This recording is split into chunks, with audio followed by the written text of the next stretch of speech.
Take refuge in the jewel with three parts. Looked at one way, the Buddha, the unawakened mind, the exemplar. Looked at another way, the expression of truth, the Dharma, the teachings leading to freedom. And looked at the third way, the manifestation of that in the Sangha, the only place that love and kindness can function. Welcome to the opening night of this October 2022 Sesshin. I think it's entitled Longing for the Ancient Way. Used to be. And I actually don't know what that means, except years ago, we were at a conference, and the title of the conference was Longing for the Ancient Way. And I thought it was so kind of poetic and mysterious. Oh, that'd be a great title for a sesshin. So, may we touch the truth of the ancient way that has always been present.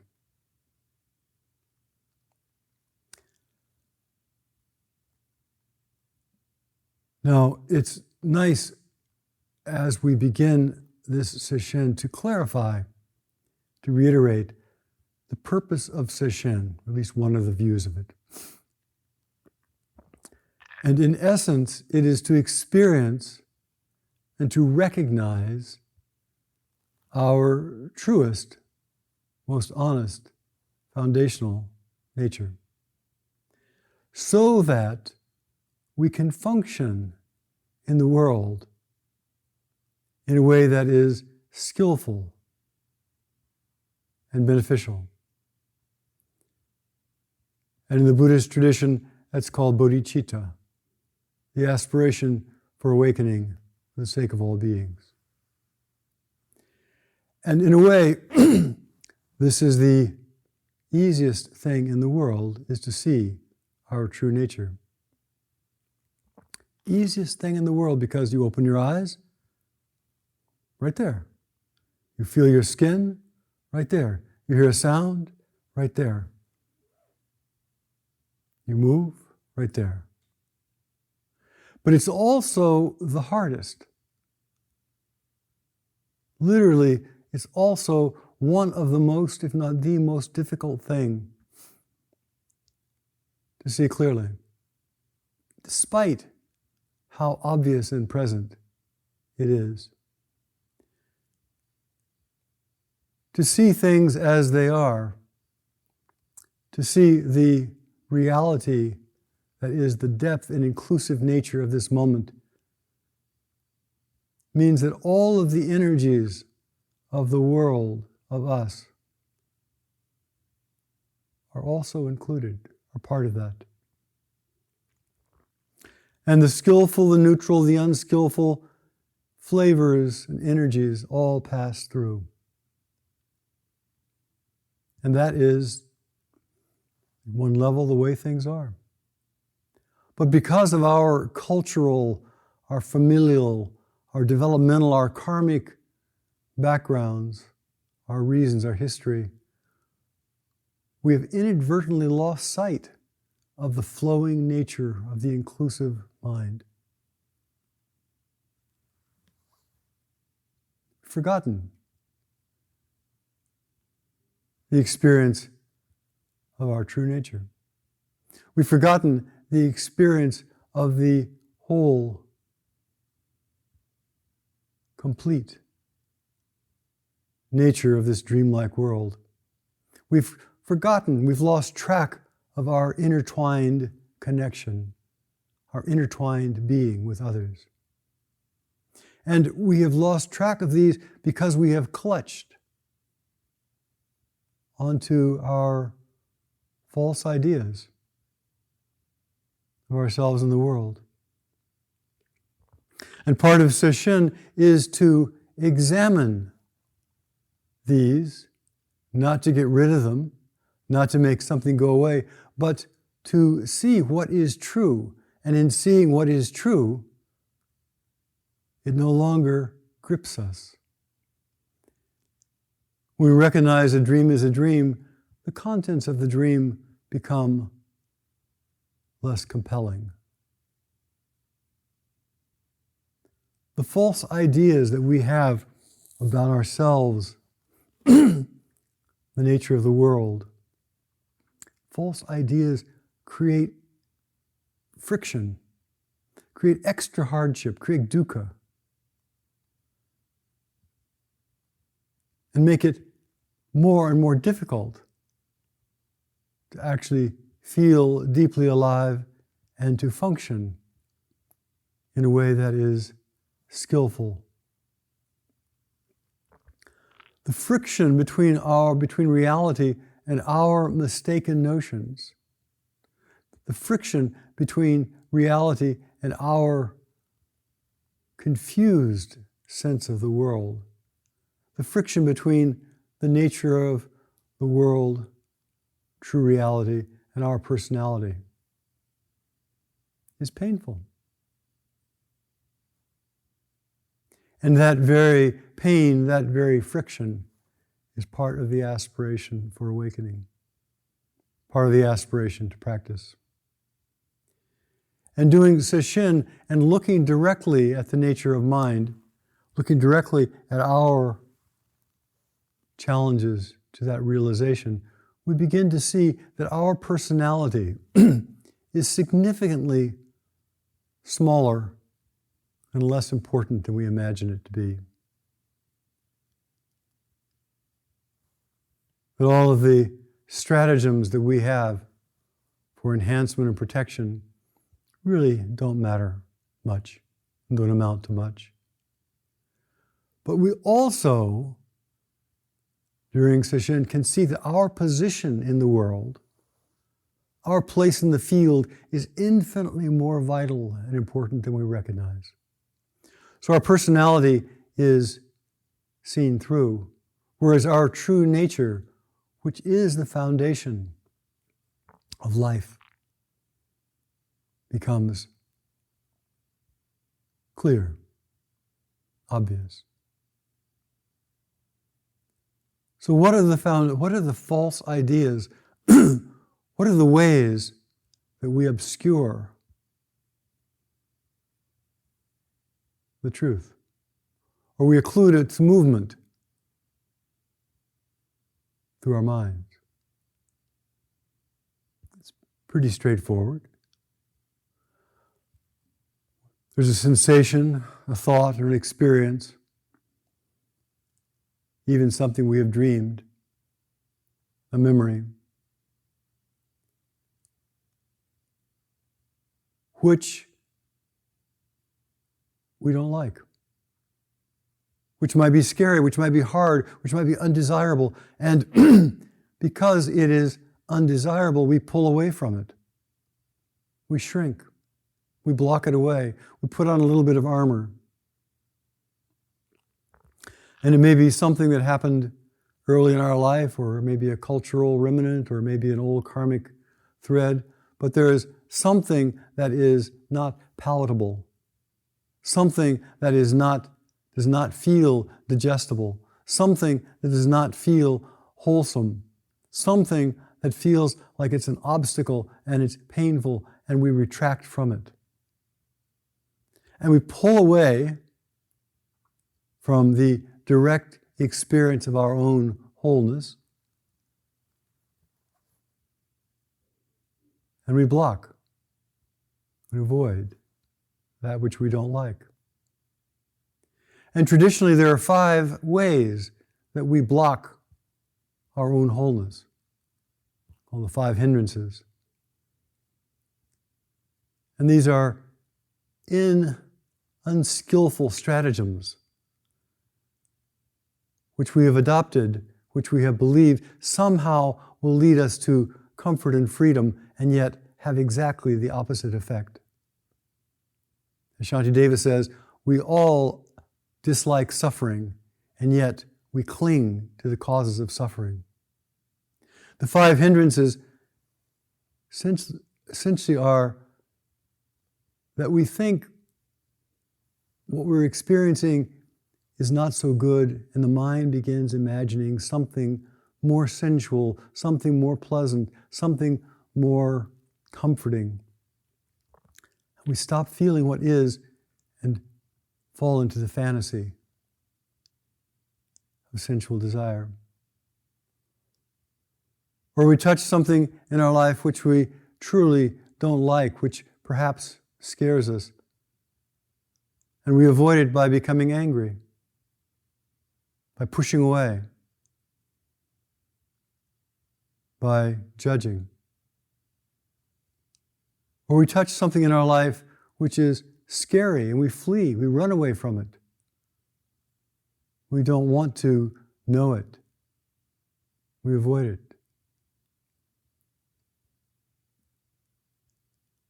And we become restless, anxious, moving away. Or there is some part of us which is difficult to digest. And because it's difficult to digest, we become lazy. We think that, well, I will sleep it away. I will fall into kind of a drowsy, half-awake state, and that is better than actually feeling the reality of my life. And so we fall into torpor, sleepiness. Or we become skeptical. Skeptical doubt, doubting our practice, doubting our heart, doubting our ability. Skeptical doubt is a way of separating. It's a way of putting a wall between what we're doing and us, between us and what needs to be done. Skeptical doubt is a way of hiding, a way of diminishing, a way of diluting the job by pulling away from it and dismissing it.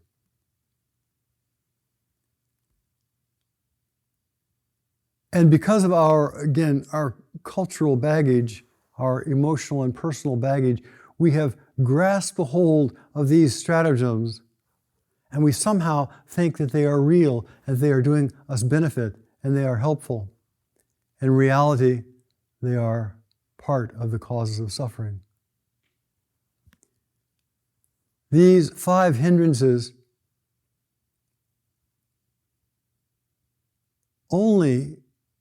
we only need to see what is true.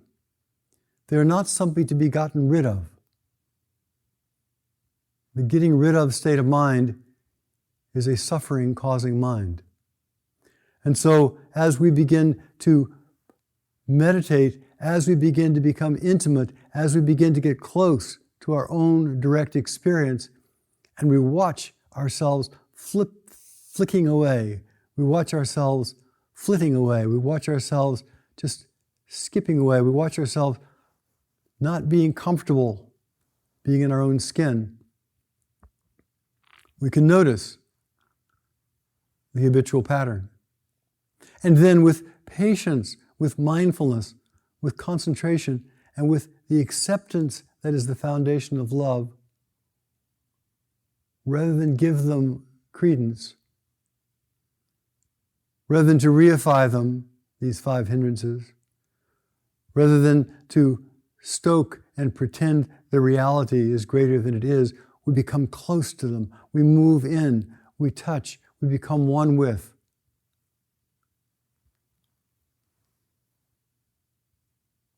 The nature of practice is when we encounter a challenge, a difficulty, whether it be physically or mentally or emotionally, we move in close to see what it consists of, what it's made of, what its texture is, what its reality is.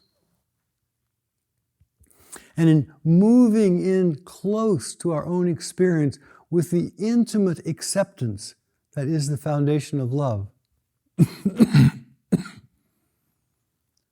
we begin to not be deceived by our old, unskillful habits. And we begin instead to dance cheek to cheek, breath to breath with reality. We begin to get so close that we're no longer scared of our own experience.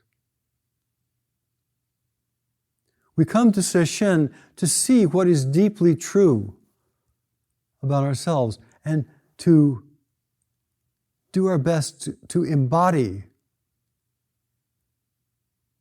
the deepest truth. And we embody the deepest truth and become exemplars for other people and encourage them to also investigate and see what is deeply true. So that as we look into the root of reality, we can then, because we have seen that path, we can encourage other people to look into the roots of reality. As we practice the freedom and the purpose of bodhicitta, then we can hopefully inspire others to realize that freedom is possible.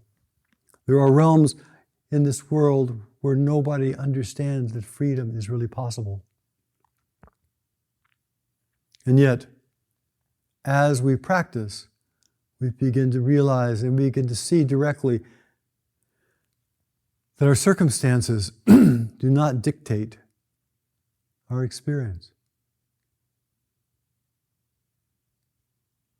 Viktor Frankl, the psychologist, the psychiatrist in Auschwitz, would say that the only thing that can't be taken away from us is our attitude, our intention, our freedom at this level. Sesshin is a way of finding liberation. Sesshin is a way of seeing into and through the habitual blockages that we carry. Sesshin is a way of practicing with patience, presence. And we are willing to be present and to accept that this body-mind is the way this body-mind is. And that acceptance is the foundation of love. You cannot have love without acceptance. It doesn't mean agreement, it means acceptance. And the third part, willingness to be present, acceptance, and the third part is the aspiration to help others. We recently read an article here by Master Sungsan Sanem, the Korean Son teacher, who basically said that if your motivation is, I want to feel good, your motivation is, I want comfort and peace, that's fine, great. You will practice until you feel comfortable and peaceful, and then you will stop. But if your aspiration is to help and be beneficial, be a benefit to others, if your aspiration is to liberate, save, help all beings, then that aspiration goes beyond the temporary idiosyncrasies of our moment-to-moment existence. During Sesshin, we explore and we unfold and we reveal these by, first off, diminishing the cognitive activity of separation. We become intimate, as I was talking about, but the cognitive activity of separation blocks that intimacy. And it's the function of words is to separate. The function of words is to discriminate this from that. So the place of inclusive being is before words. It can include words, but we have to start with before words. We can't start with words. So during Sesshin, some of the foundations are don't talk. Don't talk.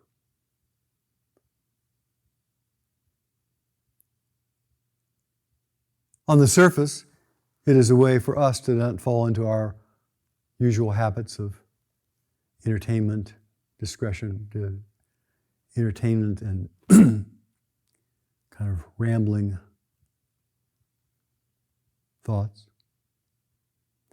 but not talking internally, to begin to find a place internally. Now, we can't make the mind silent.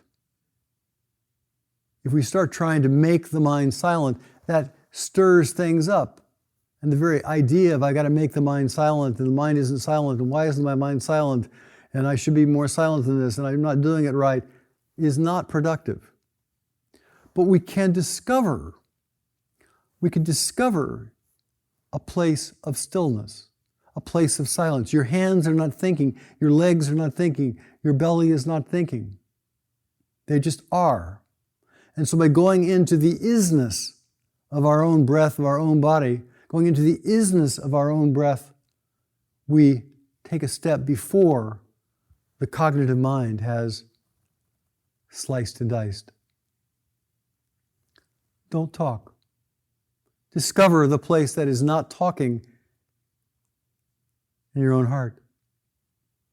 And corollary to that, don't write. Every time that we are writing, whether we're writing poetry or journaling or essays or whatever, it stimulates, wakes up that particular mind of separation. This is not an ultimate truth. This is not say, never write and never talk. That would be dumb. But during Sesshin, during this period where the intention is to see what is richer and deeper and broader than the cognitive separating mind, avoid these as a temporary expedient. Like you're trying to do homework and you turn off the TV, turn off the radio, you give up your cell phone.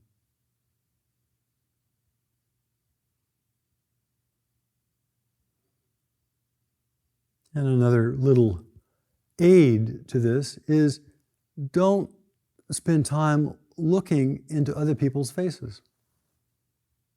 This is not about that kind of relationship. As soon as we look at somebody else, our personality and their personality begins to kind of get stirred up. Your personality is not that important. Your place in the universe is vital, but the personality is not that important. So when we're not looking at other people directly, the personality is less likely to be triggered in that same way. Not a hard thing. Custody of the eyes, as they talk about in some traditions. But because we are all here together, and because we are all in the same boat, and because we have to respect and appreciate each of these very unique worlds that we're encountering, each of these lives, each of these people, as we pass, we bow. Hands palm to palm and bow as an acknowledgement of this person's life, of this person's essence, of this person's potential for awakening, of this person's awakening. One way of framing this bow is everybody in the world is doing just fine, exactly what they need to do, and they're all fantastic, except for you. And so out of humility, out of a sober reflection on our particular personality's place in the world, we simply bow out of respect for all these exemplars who are functioning freely.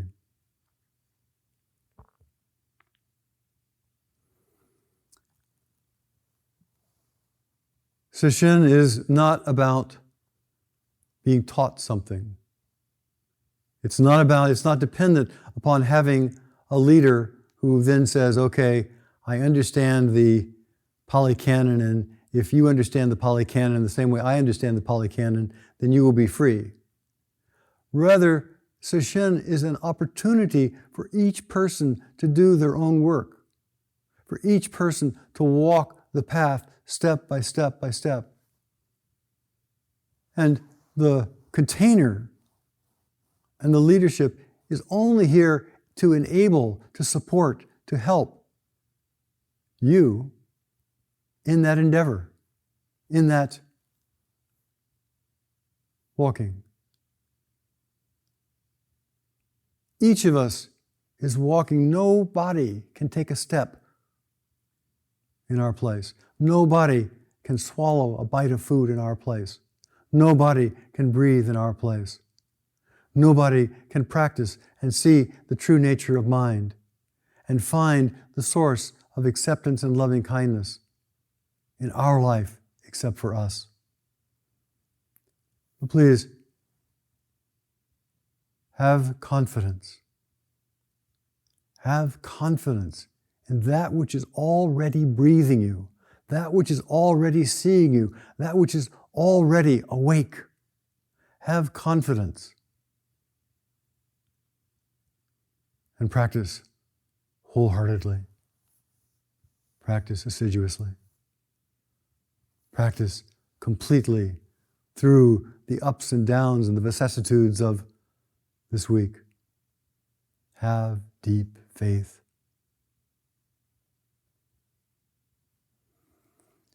Everything is in its right place.